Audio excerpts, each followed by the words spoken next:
Bien. Donc la dernière fois, lors du dernier cours, certains étudiants m'ont demandé d'expliquer un petit peu comment se fait le choix du couplage du moteur, c'est-à-dire sur quelle base on va choisir le couplage d'un moteur, en étoile ou bien en triangle. Donc je vais rappeler rapidement comment se fait le couplage d'un moteur en étoile ou en triangle. C'est très important. Donc, au niveau de la plaque à bornes d'un moteur asynchrone, on va retrouver 6 bornes. Donc 1, 2, 3, 4, 5, 6. Toujours. C'est à travers donc ces bornes, ou bien au travers de la plaque de raccordement, qu'on va faire nos couplages. Donc le moteur, quand on l'achète, normalement, il vient sans couplage. Et tous les moteurs asynchrones, comme je l'ai déjà dit, leurs phases statoriques sont couplées de la façon suivante. Donc une phase, donc elle a une entrée et une sortie. Donc la première phase, on la raccorde de cette façon, c'est-à-dire l'entrée, elle est là, sa sortie, elle n'est pas ici, elle est toujours décalée. Deuxième phase, l'entrée, elle est ici, sa sortie, de la même façon, elle est décalée, sa sortie, elle est raccordée à ce point. La troisième phase, bien sûr, donc son entrée, elle est là, et sa sortie, elle est là. Donc on va avoir donc les tensions, plutôt les bornes suivantes, donc U1, U2 pour la phase U, pour la phase V, V1, V2, pour la phase C, bien la troisième phase, on va avoir W1 et W2. Donc c'est toujours comme ça que sont connectées les bornes d'une machine asynchrone. Pourquoi donc ce décalage? C'est uniquement pour faciliter le couplage. Donc si je veux faire un couplage étoile, il suffira de court-circuiter 3 bornes, donc celles-ci par exemple, donc elles sont court-circuitées entre elles, et on alimente le moteur à travers les 3 bornes qui restent.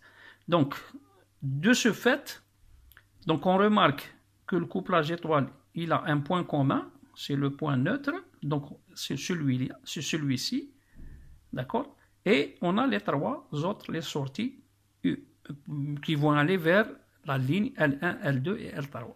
Donc, c'est-à-dire sans réfléchir, donc si j'ai un moteur, il va présenter 6 bornes. Qu'est-ce que je fais pour coupler en étoile? Il suffira donc de raccorder 3 bornes entre elles et d'alimenter les 3 autres. Voilà le couplage étoile d'un moteur asynchrone. Pour le couplage triangle, donc il suffira de raccorder 2 à 2 les phases. Donc si j'ai un moteur asynchrone, donc les 6 bornes, donc sans voir, je vais raccorder les bornes 2 à 2 et je vais alimenter. Donc c'est un point commun, donc j'alimente ici ou là, c'est exactement la même chose. Donc ça c'est L1, L2 et L3.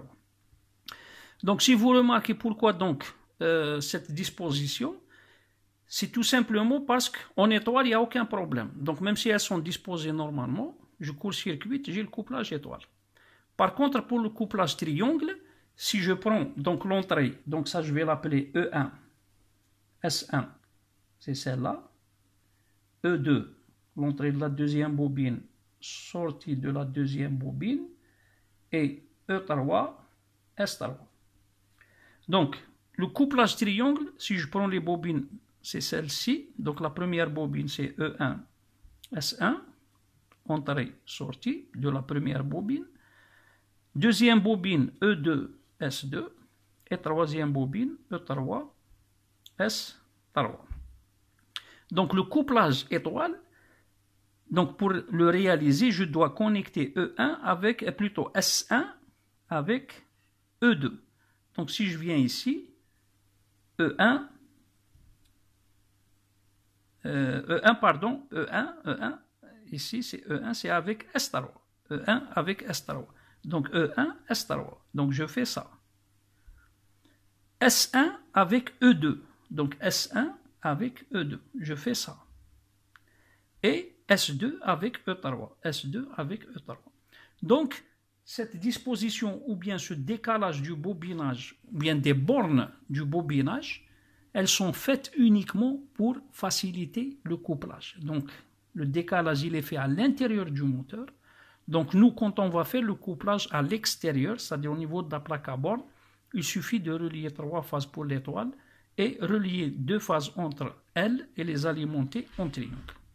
Maintenant, la question qui s'est posée, comment choisir le couplage étoile ou triangle dans un moteur asynchrone? Donc là, je vais prendre un exemple, ou bien deux, on va les voir ensemble. Donc je suppose que j'ai un moteur, par exemple, dans sa plaque signalétique, je lis 220, 380, bien sûr je vais avoir deux courants, 17 par exemple, 10 ampères, la puissance, la vitesse, etc. Bon, ce qui m'intéresse au niveau du couplage,